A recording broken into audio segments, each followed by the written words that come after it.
Bata. Arus, arus, arus. Halo teman-teman semua, apa kabar hari ini? Semoga baik-baik saja ya. Perkenalkan, nama saya Kristina Mega Mulia dari SMP Negeri 11 Satap Menukung. Kali ini saya akan bercerita tentang seorang putri yang cantik jelita dengan seorang pemuda yang buruk rupa. Cerita ini berjudul Putri Daranante dan Babai Cingga. Kisah ini berasal dari Kabupaten Sanggau, Provinsi Kalimantan Barat. Nah teman-temanku semuanya, beginilah ceritanya.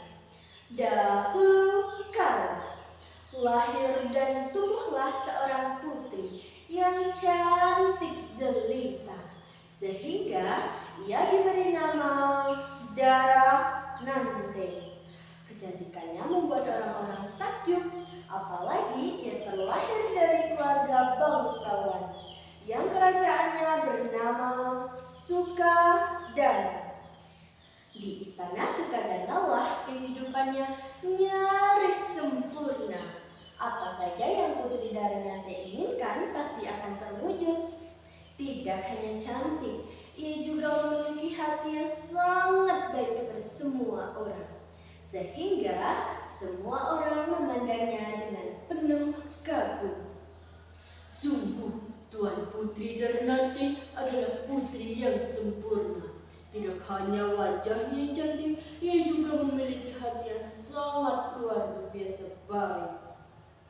Sebaliknya, di tempat nan jauh, yaitu Nangah Nyeri, hiduplah seorang pemuda yang bernama Babai Cingga. Namun, nasibnya sangatlah memprihatinkan. Karena sakit yang dideritanya membuat dirinya menjadi seorang pemuda yang buruk rupa. Lalu ia pun diasingkan dari desanya, hingga ia memutuskan untuk tinggal di bawah Bukit Antinyo yang jauh dari desa. Di sanalah ia merasa tenang, membuat rumah, menanam sayuran seperti timun, ubi, dan lain-lain. Biarlah aku tinggal di sini. Di tempat ini tenang dan nyaman. Sayuran yang ditanamnya pun tumbuh subur dan berbuah. Karena tempat tinggalnya berdekatan dengan aliran sungai, pada suatu hari timunnya yang sangat besar itu jatuh ke sungai tanpa sepengetahuan Babai Cingga. Timun itu terus melaju bersama derasnya air. Dengan kekuatan yang memakan timun itu mampu menerjang derasnya arus yang hendak menghantam. Tanpa terasa, timun itu mampu melaju meninggalkan Sungai Antinyo, Sungai Sekayang menuju Sungai Kapuas. Lalu sampailah di kerajaan Sukadana dan terlihatlah oleh Putri Daranante. Ia dan beberapa dendangnya pun berjalan menuju arah mentimun yang sangkut di tiang istana dan kebetulan berada di air. Wah, ada buah mentimun. Sepertinya enak dan segar. Oh, darling Donado, kasih sayang Donado, kasih sayang Donado. Oh, darling Donado, kasih sayang Donado.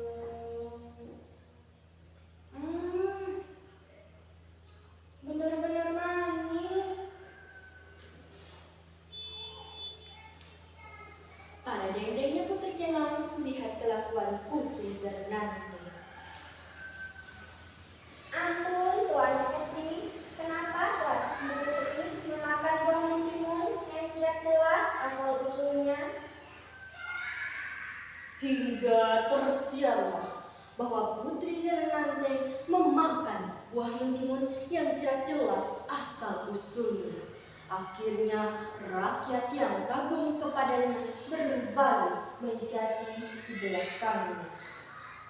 Sungguh Tuan Putri Ternate memakan buah mentimun yang tak jelas asal usulnya, memang tak punya etika. Karena berita tersebut telah sampai di telinga Putri Darnate, ia pun merasa bersalah atas kehilafannya. Di depan semua orang-orang, ia berjanji tidak akan mengulanginya lagi dan akan mencari siapa pemilik buah mentimun tersebut. Wahai rakyat-rakyatku, maafkan aku telah berbuat hilaf. Aku berjanji tidak akan mengulanginya lagi dan akan mencari siapa pemilik buah mentimun tersebut. Wahai rakyat-rakyatku, dengarkanlah janjiku. Jika pemilik buah mentimun itu seorang perempuan, maka akan saya jadikan saudara. Namun, jika pemilik buah mentimun itu seorang laki-laki, maka akan saya jadikan suami. Raja pun mestinya untuk mencari keberadaan pemilik buah mentimun tersebut. Berbekal informasi dari para pengawal yang menyelidiki asal-usul mentimun tersebut, yaitu berada di Nangah Nyeri, Putri Darnate dan beberapa dendanya serta pengawal berlayar menyusuri Sungai Kapuas selama beberapa hari, lalu menyusuri sungai yang bernama Sungai Sekayang, lalu menyusuri Sungai Antabai. Dengan memikul perasaan bersalah, Putri Darnate menyimpan janjinya. Lalu tibalah mereka di desa yang bernama Nangah Nyeri, dan ia mengumpulkan orang-orang dan bertanya siapa yang menanam buah mentimun yang telah ia makan. Wahai rakyat-rakyatku, siapakah yang menanam mentimun di desa ini? Ampun Tuan Putri, di desa ini tidak ada yang menanam buah mentimun. Tidak mungkin di antara kalian yang tidak ada menanam buah mentimun tersebut. Apakah orang-orang di desa ini sudah tahu berita kedatanganku? Ampun Tuan Putri, ada satu orang yang belum datang ke sini, tapi tidak mungkin dia yang menanam buah mentimun tersebut.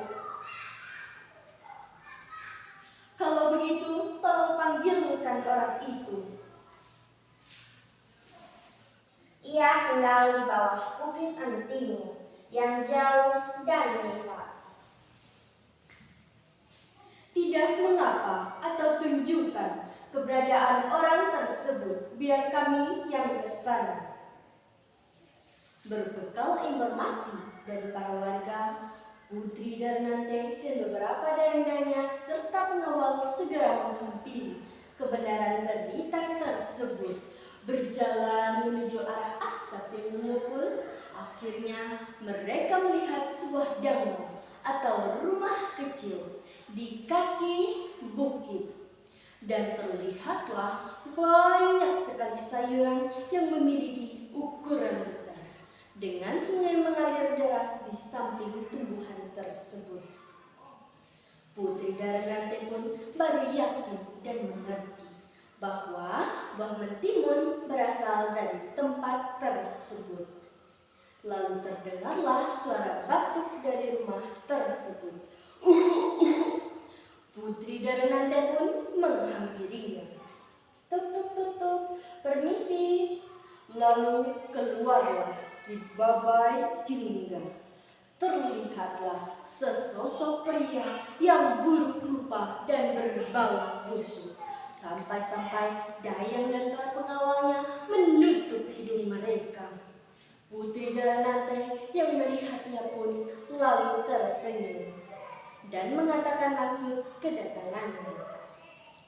Apakah Tuan yang bernama Babai Jingga? Ya, dengan saya sendiri. Ada apakah kalian datang ke sini? Bukankah kalian mengasingkan saya selama ini? Tujuan kami datang ke sini adalah mencari siapa pemilik buah mentimun yang saya temukan di tepian sungai Sukadana. Karena saya ingin minta maaf telah lancang memakan buah mentimun tanpa seizin Anda. Sebagai gantinya, saya akan menunaikan janji saya kepada semua orang. Jika pemilik buah mentimun itu seorang perempuan, maka akan saya jadikan saudara. Namun, jika pemilik buah mentimun itu seorang laki-laki, maka saya bersedia menikah dengannya.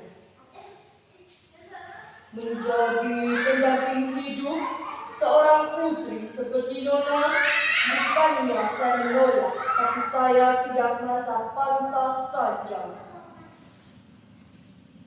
Tuan, saya tidak pernah melihat seseorang dari rupa maupun keturunannya. Saya sangat ikhlas menerima Tuan, itu pun jika Tuan berkenan menikah dengan saya. Atas izin yang di atas, Putri Renante dan Bapak Jingga pun menikah di desa tersebut. Dalam perjalanan pulang ke kerajaan Sukadana, tiba-tiba Putri Renante merasa kelelahan. Hingga singgahlah rombongan tersebut di suatu tempat. Dan dengan ajaibnya, seluruh tubuh Bapak Jingga bersinar. Hingga membuat semua orang kaget melihat penyakit Bapak Jingga telah sembuh. Putri Daranante yang melihatnya pun lalu kabur. Hingga ia memutuskan untuk mendirikan kerajaan di tempat tersebut. Dan diberilah nama Sanggau. Di Sanggaulah Putri Daranante menjadi raja perempuan pertama yang memerintahkan kerajaan, dan Bapak Jingga menjadi temenggung. Mereka pun menjalankan roda pemerintahan dengan damai dan juga melahirkan penerus yang tak kalah hebat seperti mereka. Akhirnya separuh hidup yang tersisa amatlah bahagia bagi Putri Daranante dan Bapak Jingga.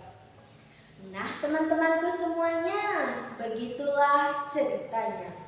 Pesan moral dari cerita ini adalah kita tidak boleh mengambil sesuatu yang bukan milik kita. Dan juga berani bertanggung jawab dengan apa yang telah kita perbuat. Karena kita sebagai generasi penerus bangsa mengemban amanah yang luar biasa. Mari kita lestarikan budaya Kalimantan Barat. Salam budaya. Salam budaya. Salam budaya. Salam budaya. Salam budaya dari Kalimantan Barat.